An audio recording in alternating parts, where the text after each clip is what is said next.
If you want to invite people in Todoist quickly and easily, you're in the right place. In this video, I'll walk you through the exact steps to invite teammates or collaborators inside your Todoist workspace, whether you want to send a sharing link or add people by email. This is a simple process, but if you've never done it before, I'll make sure it's clear from start to finish. And before we begin, if this tutorial helps you out, please hit the like button and subscribe for more quick software guides just like this one. Alright, let's jump in. First, go to Todoist and log in to your account. Once the dashboard opens, look over to the left sidebar. Here, you'll want to select your team workspace. This is the space where you manage shared tasks and collaborate with other people.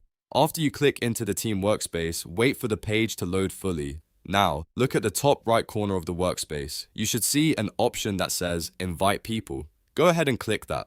Once you open the invite menu, Todoist will give you a couple of different ways to bring people in. The first option is to invite people by sharing a link. This is the fastest method if you want multiple people to join, and you can simply send a link through email, chat, or any messaging app you use.